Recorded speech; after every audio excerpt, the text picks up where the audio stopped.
एक व्यक्ति जिसका नाम शंभू था, बहुत बड़ा व्यापारी बनना चाहता था, पर उसके पास पैसे नहीं थे।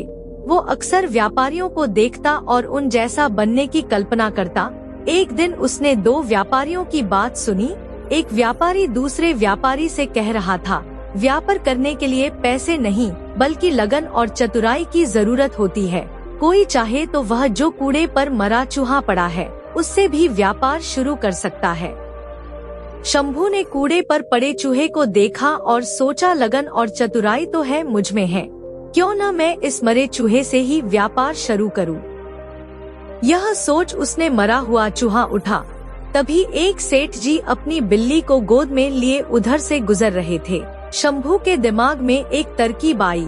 वह चूहा उठाए उस सेठ के आगे आगे चलने लगा। सेठ जी की बिल्ली चूहे को देखकर उतावली हो गई। वह म्याऊं म्याऊं करके कुलबुलाने लगी। सेठ जी ने शंभू से कहा, क्यों भाई, यह चूहा बेचोगे? शंभू ने कुछ देर सोचने का नाटक किया। अंत में वह तैयार हो गया। सेठ ने उसे एक सिक्का दिया। शंभू सिक्का लेकर आगे चला। इस एक सिक्के से क्या किया जाए?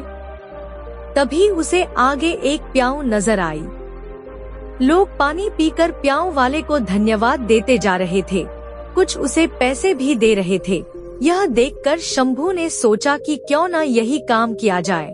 शंभू ने एक घड़ा खरीदा और उसमें पानी भरकर खेतों के निकट बैठ गया। थके प्यासे किसानों ने उसका ठंडा पानी पिया।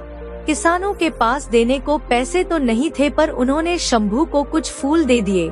उसका दिमाग अब और तेज चल रहा था। शंभू मटके में फूल भरकर मंदिर की ओर चला। वह मंदिर के बाहर फूल लेकर बैठ गया। मंदिर में चढ़ाने के लिए लोग पैसे देकर उससे फूल लेने लगे। शंभू की अच्छी कमाई हो गई। अब वो दोपहर को किसानों को पानी पिलाकर उनसे फूल पाता और शाम को मंदिर में बेचकर पैसे कमाता। एक दिन उसने किसी से सुना कि एक बड़ा व्यापारी अगले महीने 500 घोड़े लेकर शहर आने वाला है। उसका दिमाग दौड़ने लगा। वो घड़े में पानी व गुड़ डालकर जंगल की ओर चल दिया। वहाँ घसियारों, घास काटने वाले को मुफ्त में शरबत पिलाता। घसियारे उसके बहुत आभारी हो गए। वे उसकी सेवा के बदले उसके लिए कुछ करना चाहते, पर शंभू उन्हें कहता, समय आएगा तो मौका दूंगा।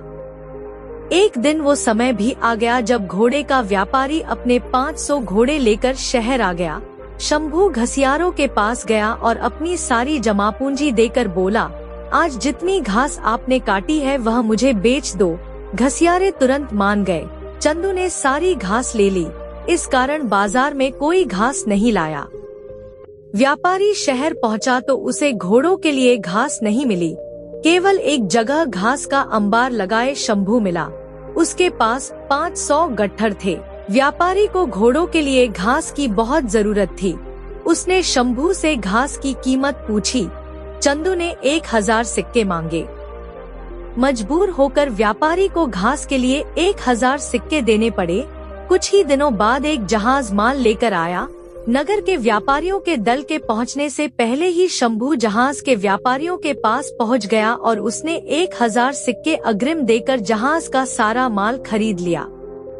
नगर के व्यापारियों को शंभू से माल खरीदना पड़ा। शंभू ने व्यापारियों से पैसे लेकर जहाज वालों को पूरी कीमत दे दी। शहर के व्यापारियों में शंभू मशहूर हो गया। सब उसकी चतुराई के कायल हो गए। एक दिन शंभू एक व्यापारी के घर गया। यह वही व्यापारी था जिसकी बात सुनकर शंभू ने मरे चूहे से अपना कारोबार शुरू किया था। शंभू ने एक सोने का चूहा उस व्यापारी के सामने रखा और बोला, आप मेरे गुरु हैं। यह सोने का चूहा गुरुदक्षिणा के रूप में स्वीकार कीजिए। शंभू ने मरे चूहे से लेकर अब तक की सारी कहानी उसे सुना दी। व्यापारी चकित रह गया और बोला, शंभू, तुम्हारे जैसे योग्य युवक को मैं खोना नहीं चाहता। मेरी विवाह योग्य, सुंदर व सुशील बेटी है। तुमसे योग्य न मुझे उसके लिए नहीं मिल सकता। मुझे गुरु दक्षिणा के रूप में यही संबंध चाहिए। शंभू ने रिश्ता सहर्ष स्वीकार कर लिया। कहानी की शिक्षा। मेहनत, लगन और चतुराई से किसी भी कार्य में सफलता प्राप्त की जा सकती है। हमेशा प्रयास करते रहें, सफल होते रहें और आगे बढ़ते रहें।